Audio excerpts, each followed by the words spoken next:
Welcome, everybody, to the World of Ability Podcast Network. My name is Emily Gomer, and a podcast engineer here. I'm excited to bring you another episode of Ability Now. We're all about for all abilities. And we have CeCe joining us today. So I'm going to pass it over to CeCe to kick us off. And welcome, CeCe. Hey, good to see you. Thank you so much. You did a wonderful introduction. Today, we're going to talk about the three topics. One is the update with the water situation. Two is getting over fear. And three, neurodivergence and what it looks like in adults. So, Molly, would you like to be any contribution to any of it? Or are you there? Or I'm just going to be here by myself talking. Because I enjoy having conversations, and also I enjoy getting to meet new people.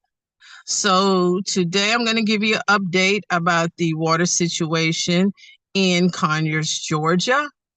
Viewpoint East Condominiums is an all-inclusive apartment community that was built in 1973. For the past almost 20 years that I've owned there, we have just had one water bill, and that is through Rockdale County Water Resources in Conyers, Georgia. They are the authorized water supplier, and they supply our community with essential water and sewage services. So we share with the water bill.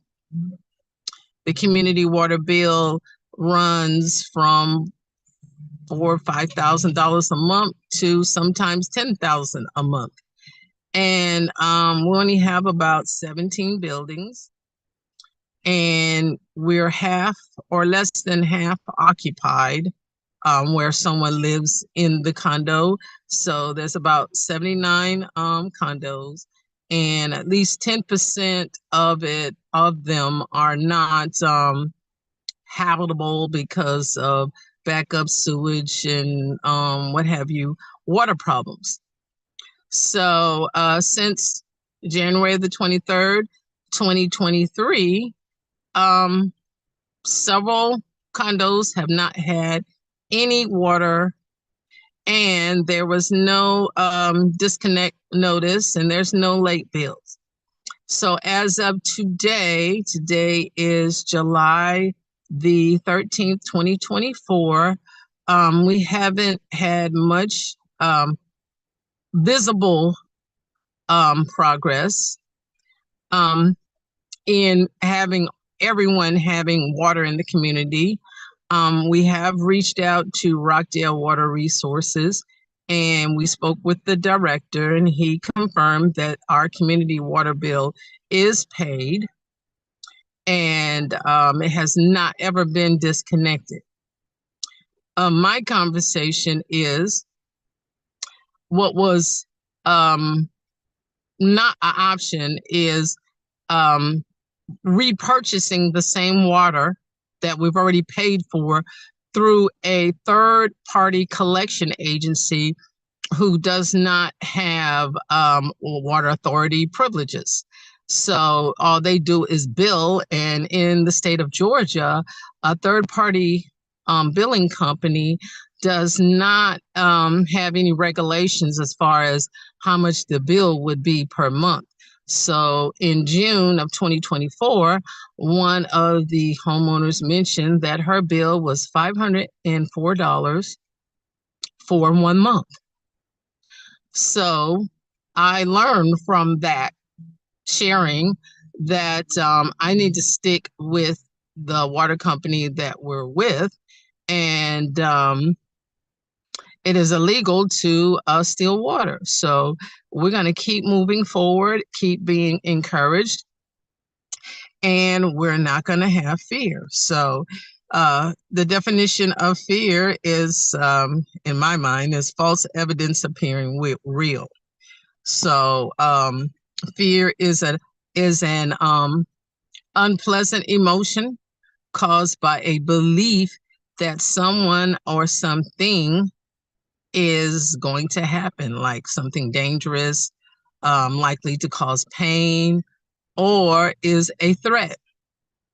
To be afraid of is something or someone that is likely to be dangerous, painful, or threatening. It's an unpleasant, often strong emotion caused by anticipation or awareness of danger, alarm, dread, fright, or terror, panic, or trepidation. So with that, I learned that I do not have the spirit of fear. And when I face my fears, then my faith is engaged. So faith and fear cannot be in the same mindset. So fear is in the realm of an experience that happened in the past. And the present right now, there's nothing going on that would cause me to be fearful, because there's no fright or fight, emotion going on. And we're just going to keep moving, just like the comedy. When I first began comedy, I used to be fearful to speak in front of audiences. Now that fear is subsiding quite a bit to where I'm performing. And of course, I get a little nervous, but that's the difference. There's a difference between fear and nervousness. So fear is something that is based on a past experience. And nervousness is just what you get in anticipation of doing something that you don't do all the time. And for me, is public speaking, is also doing comedy in front of an audience, a live audience, when you don't know who you're going to be speaking to, nor are you going to be knowledgeable of what might come out of them, like the feedback that might come back. And it's my responsibility not to react to whatever is going on in the room, and be cool and calm as collected. It's all well together. So today we're going to just count it all joy. We're going to celebrate our victories before they happen. And this is another day that God has made. We will rejoice. That means be joyful no matter what's going on in life. So the next thing we're going to talk about is neurodivergence. Neurodivergent people look, what does it look like? It looks like clumsiness, struggling with reading and writing. It also deals with things are hard to cope with: crowds, bright lights, loud, sudden noises, or social situations is some of some symptoms that neurodivergence may experience, period. And that's a commonality. They also, on the signs of inattention, a lot of them become easily distracted. They jump from activity to activity. they become bored with a task easily. And I'm one of those. And it's difficult, and there's difficulty focusing attention or completing a single task or activity. And as you can, and if you can't see in the background, I have lots of stuff and clutter. That means I am not finished my task of organizing my vehicle, and this is the same as my home. So sometimes I have trouble completing assignments, homework assignments, turning in my homework assignments on time because I have classes that I take, and I have a difficult time sometimes completing my homework. And I lose things quite a bit. I lose my keys, my phones, purse. I lose all kind of misplaced, all kind of stuff. So I have backup phones, and I really only use one phone, but I have backup phones because I misplaced them. I put them in odd places on a regular basis. So if the ringer is off or if the phone is dead, I don't find the phone for a while. Okay. So this is a regular thing for me. Most of the time, I have everything around my neck, around, my waist, so I don't lose it. So I make sure, I try to make sure that I keep up with things. I also, don't pay attention very well, like I might stop listening or paying attention when someone's talking to me. Sometimes there's daydreaming and my thoughts are wandering. And sometimes I have a difficult time processing information quickly. So I try not to make decisions on an impulse because I need time to think about it. And sometimes I have difficulties following directions. And growing up with a military father, he had directions. So I was like, I would forget them. Or if he told me go to the store for one thing, I come back and forgot. Or I come back with something else. And that doesn't work when people are asking you to do something. And also, I'm fidgety. Um, I have trouble standing still, so I always got to have something to do, like a full day worth of stuff. You see, I'm a talkative person, like nonstop talking, so I'm talking. So do you think comedy would work for me if I talk all the time? And then I have difficulty doing things quietly. So I remember my mother, after I moved out the house, which was early, I said, Mom, do you miss me? She says, no, I don't miss you. I said, why not? She said, because you make too much noise. The house is loud. And I go, I'm coming back home to make some noise. So it's true. I make a lot of noise by myself. There have been times when I've been impatient. That's impulsive, that I can't wait to hurry up and do this and that. Let me hurry up and get it all done out the way before I forget. I act like there's no consequences to things, like blurting into folks' conversations, because I can't remember everything. So I don't have a notebook with me trying to write everything that somebody's saying. And then I go blurting in, what did with this and that? And really, I was just trying to remember what they were saying. I knew I couldn't remember, so I blurt in, and that's rude. So I also have difficulty taking turns and waiting, and I interrupt others, and that is wrong. Not wrong, but wrong. Okay. So today, I have some more to talk about, but I'm gonna give a pause so that Emily can say something about those symptoms dealing with neurodivergence. What would you like to say? You look like you want to say something. I'm not sure, but yeah, I can relate to at least a few of those symptoms with having neurodivergence myself. And so, yeah, I think those are It's a good topic to talk about.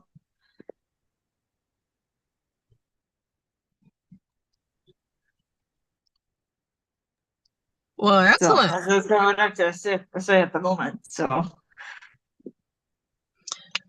Yes. So how do we proceed in life with this thing? Because, all these, I've seen people be successful who do have this, and they're able to overcome all this stuff and still be very successful. Like in my case, I got lots of notebooks, so I'm writing all the time. Right. I got scribbled down. Um, I got papers all over the place. I even got notes, notes. So, and it's not even any organized order and all over the place because my thinking is going 100 miles a minute. So I have to do some hoosahs, like, like calm down and breathe in and out. So I'm doing that a lot these days, like hoosahs, okay? So that I'm not reacting to life impulsively. So it takes some practice to get the hoosahs in, y'all, okay? And breathe in and out slowly and be patient because this is something that we were born with. This is not something that we said, hey, God, give me some of that that neurodivergence.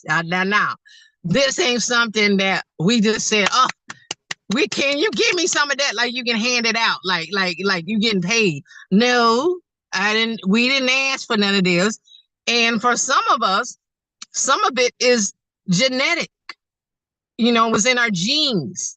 So that means we were born with it. And, this neurodivergence is, it contributes to families having this. If it runs in your family, somebody else might have it. But some folks don't want to talk about it.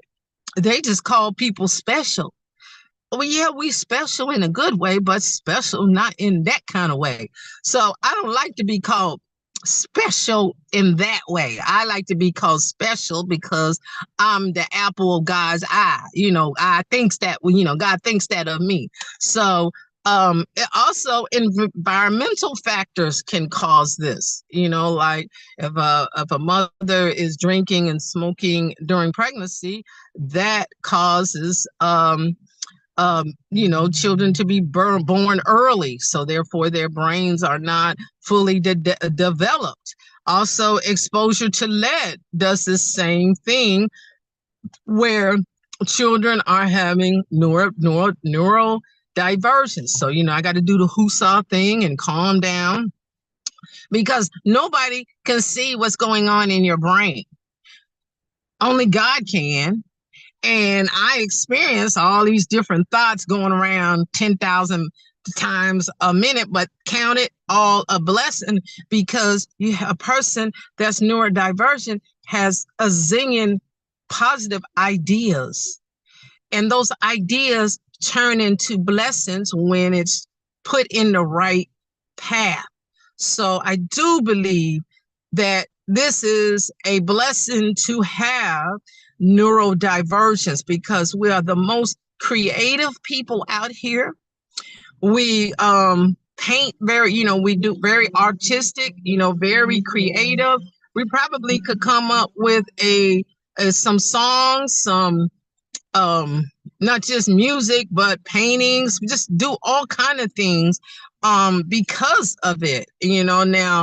Now to be diagnosed, it takes a licensed professional in that field to diagnose somebody who is neurodivergent.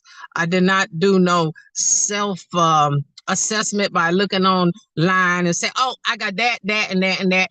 This is how I am. No, we went to a specialist, took the testing, which is a whole bunch of tests. They don't just look at your eyeballs and say, oh, you got it. No, you have to do a certain amount of testing and it's hours long. Some of it is 8 hours long. And you be like, oh, but these professionals went to school for this.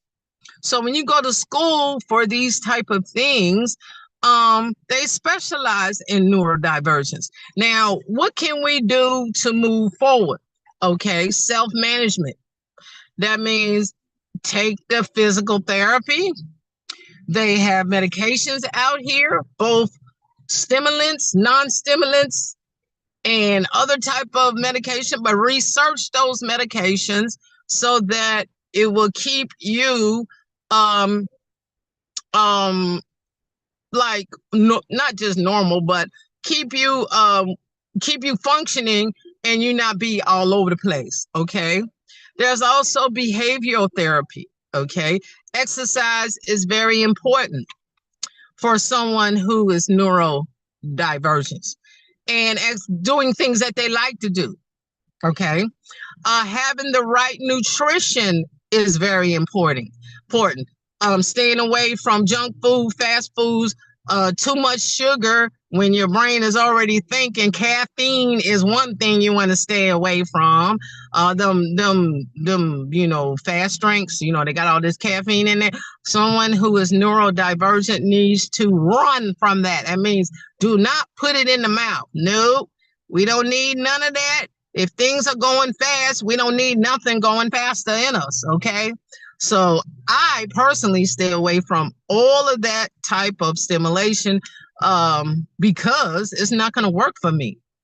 And I'm grateful. Sometimes about, I guess, 2/3, according to the internet, this is all Google, around 2/3 of the children with neurodivergence have a underlying condition. Okay, some of them are learning disabilities. Some of them are oppositional defiant disorder. That means refusal to accept directions or authorities from adults and children. They call it ODD. Okay, that means they don't want to do nothing anybody has them to do.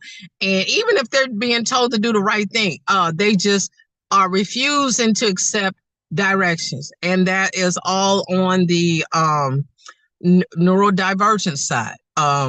Sometimes their conduct is like a persistently destructive or violent towards violent behaviors. That's a conduct disorder. That's all on the neurodivergence, but all this is treatable. And I'm so glad I don't have those other ones because I don't know where I would be. Okay. So some of it is anxiety and depression. I know if I lose my keys too much, I'll be like, hey, I don't want to keep buying no more keys to the car, to the house, and everything else, because keys for the car expensive. I used to drive a Mercedes, and keys for a Mercedes is not cheap. You don't just buy a key. The car got to be programmed. You got to go order this key from some place like Germany, and to redo all that, and then the battery goes down, all this stuff. You do not want to lose keys to an expensive car. So now I don't buy them expensive cars no more because they cost too much to get the keys. Okay, so it costs too much to get the keys. Why do I need to go buy a car that I like to drive, but it's too much for me because I lose the keys? Okay, so I have a cheaper car now. And this car does not require, I don't think it requires programming, but if it do, I haven't found out because I haven't lost the keys yet. So, and I think they are a little cheaper because you can manually open up the vehicle with the keys. So I think I'm going in the right direction, not to get all these fancy technical cars, because if I lose some, I ain't gonna be able to get in. So with the cheaper cars, nobody wants it. So I think I'd rather live a simple life. And then if I got too much stuff in it, it don't matter because ain't nobody trying to get in here with all this junk I got in the car. See, I'm not that organized yet, but this is still new to me. I had it since birth, but we did not know back then. I'm an older lady, so they didn't have the technology like they do now.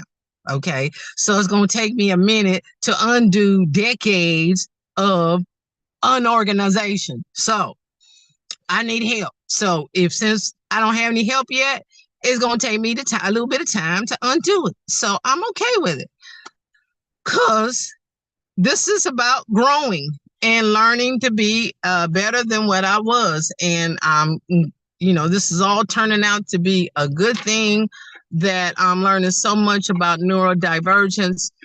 Explains why I couldn't make it through college, right? And trade school would have been an option for me that I could have taken, but I didn't know about it. So it don't matter. We still are moving forward. We still are functioning well, and we're still using our neurologists to assist us with cognitive rehab, so we can remember things and we can get things in a system to where life is running more smoothly. So that's the good thing about it. Having professionals does make a difference. Professional physicians who specialize in this, they went to school for this, for us, to give us education. How do we cut the edge off of ourselves? It takes practice and it takes God. So if you need to do a hoosah, you know what hoosah means. Take a breath and calm down. Do it. Because we're not going to be irritable at people and then blaming the condition, when we have the ability to calm ourselves down by breathing. It's a practice. In, out through the nose, out through the mouth. So once we get in the habit of breathing to calm ourselves down and not go to panic, irritability, or frustrating, or even crying because we couldn't figure out things fast enough, we just have to have some patience. I call it hoosah, because I had to do a hoosah today in Atlanta. Things moving around fast, traffic, conventions out of Prime America is in Atlanta right now. Prime America, that's the financial group that do insurance. Well, I call it insurance, but they call themselves a financial planning group. Well, about 50,000 of them are downtown Atlanta today. And one of my family members is down there because she been in there 100 years. And every time every time she would see me, she would go, CeCe, why don't you come on with Prime America? I think you would be good because you are a communicator. Well, I don't want to do that. I don't want nobody putting that on me. So today, going down there, I had to do a hoosah with her because there's traffic. I don't know my way around there. So, of course, I didn't want to spend any money paying for parking. When a weekend like this, everybody is charging for parking. So me and my smart self park on the street in Atlanta. That's about a mile away, and just in the hood, neighborhood, okay? And I gotta walk all the way over to the Mercedes-Benz stadium and everywhere else. Like, I know where she's at. Well, the hoosah came because when I called her, she says, oh, I'm getting books. I go, okay, where's that? Oh, we're over here in the World Congress Center. You know how big the World Congress Center is? It is huge in Atlanta. So here I am. It's hot outside. You can see me sweating. See you sweating? I was hoosahing. So when I saw her, I did a hoosah. That means breathe in and breathe out. I was not irritated at her. You could see I was obviously wet with sweat because I had to walk down the street in a neighborhood I'm not familiar with. And God got me there. And I got in there. So I was glad to get air conditioning. Okay. So there was a hoosah. She found me and we sat down. And of course, I could sit down anywhere. So if it's the handicap station, excuse me, is anybody sitting there? No, we're sitting there. So we sat there and the hoosah moment happened. Hoosah. So I was trying to calm down and cool off. So that happened. So you see how neurodivergence, you be all over the place with conversation. How to get over there with her? I was saying how much I get distracted. That's part of neurodivergence. So I go all the way around the world, and then I gotta be here and do a hoosah. That means I'm here talking to you guys, and I need more feedback in the conversation because neurodivergence, we do talk a lot, very talkative and interrupting others. So I probably need to do a hoosah and say, Emily, would you like to share in the conversation? It's supposed to be me and you, not me blabbling. So we need some help, Emily. You don't have to do fast. Yeah, you know how to do part of the well, first of all, CeCe, I wanted to do a time check. I think we were gonna keep it to about now, but we're gonna keep going if you'd like. Yeah, well, I missed the word. Think I need to do what? I know there was something about you'd maybe need to head off to something else right now, but we can keep going if you want to keep this going. Oh, about the neurodivergence? Yeah, I thought there was about something about 6:15 Eastern and oh, well, we got to 6:19. but we can keep going if you want to keep going. I thought there was something you had to go onto, but anyway. Well, with me, since I'm very talkative, talkative, I probably could talk a whole hour, but I didn't want to talk a whole hour. But what I like to do is say, okay, thank you for giving me some more time since I do talk a lot. And we're in Atlanta, it's 100 degrees out here, 99 degrees. And of course, I didn't want to sit in the car with the air on. So you can see I am sweat, and neurodivergent people don't even realize that we need to make better preparations. I did not prepare myself. I just thought I could just get somewhere and get underneath a tree, which I did, but the sun moved. And since the sun moved, the shade moved. So I am sweating because the sun is moving over. So who does that? Neurodivergent people do this kind of stuff. We get underneath a tree, think we're gonna be cool, and then the sun moves, and it moves kind of fast. 30 minutes ago, I was in the shade. I was not sweating like this. Now, I'm sweat. Like sweat beyond. And you see, I got a hat on, but that ain't keeping no shade off on me right at now because the sun is like right here on me. So we're just going to enjoy talking about neurodivergence and how the symptoms of it and how someone when there's neurodivergence, they think differently than most people. Even though they're smart, they just think different. And I think a whole lot different than most people.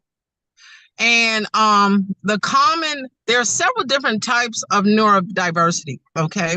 One of them is the autism or the ASC, that's autism spectrum condition. And then you got ADHD, that's the attention deficit hyperactivity disorder. And then they got ADD, that's attention deficit disorder. Most of them are calm, okay? Calm folk. And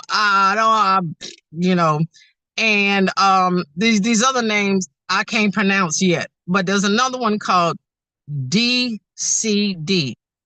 It's developmental coordination disorder. And there's a whole bunch more terminologies that are out there, but people with who are neurodivergent, they have a heightened sensory awareness. Their creativity and visual processing skills are actually heightened more than most other people. Okay, having a neurodiverse workplace that encourages greater diversity of thinking, because people who are neurodivergent, they think just creatively, and it's above regular folk. So this is how importantly, like, it's a gift to have neurodivergence, okay? Because I believe that technology wouldn't be where it is today if it wasn't for someone who had a creative mind, neurodivergence, and thought of some of these different softwares and applications that are now available, okay? And this takes a neurodivergent mind, brain, thinking.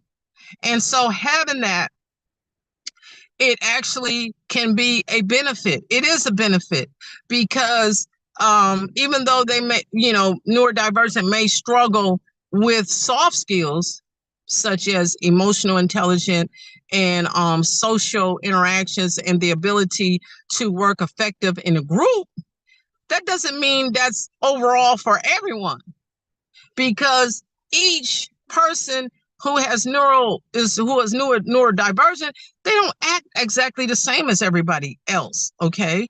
It's not a broad spectrum, like you're going to behave this way. Some have some symptoms, some have zero symptoms or all the symptoms all at one time. But it allows for a wide range of ways people could perceive and respond to this world. And see, neurodivergence, that means they have variable strengths and weaknesses. Those strengths are great contributions to this world, okay? So if our mind didn't have this creative ability, we are really making a big difference in this world because of the heightened functioning of our minds and the way we think. We actually can do things very effectively.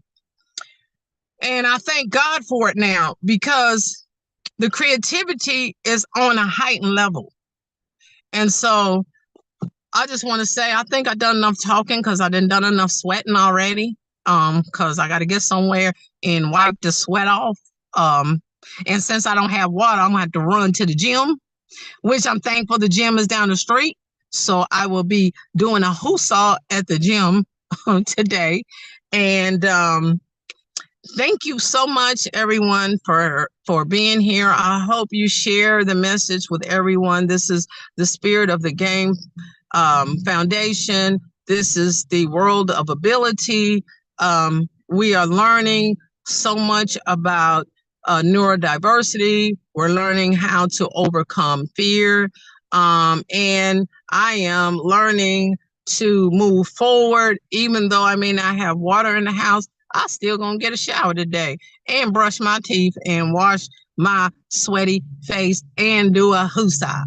So thank you so much, Emily. You are a jewel, and I'm gonna keep pressing forward. So can I zip my lips now? Yeah, thank you, CeCe, for going on today. This was awesome. And so we're doing this every like first Saturday of the month, around Saturdays.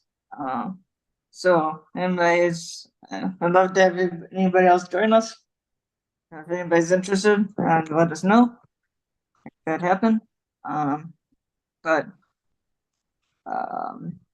I guess until next time, have a safe and productive week, and to stay happy. Oh, I got one more thing. When can we get the recording of this, and can I put my name and number on here and say, hey, my number is 334-526-0027. Okay, I'm doing sign language now, but I'm almost to the point where I can say, hey, this is my number. We want to hear other people's contribution. We want some other people to come who is neurodiverse to have the conversation with us. and invite their friends and family, because this is something that everybody needs to know about. It's more than just the water situation. It's actually overcoming neurological issues to get my communication through and to be heard, not just by the folk who turn the water off, but by anyone, and not being blown off as someone not stable when we are, because we learn to husa and we learn to trust God to help us move forward. So I'm doing my husas. And the next one, it was August, the first Saturday of August. I look forward to seeing and hearing more people on the podcast, on the recording, so that we get the word out, because it's not just affecting us, it's the family. We're going to have to be family now. So you're going to have to be nice to me. I'm going to have to be nice to you. So I think that's more than enough conversation, because I'm very talkative. So this is it for me now.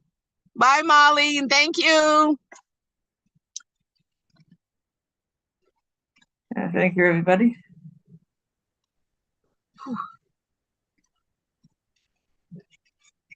Be nice.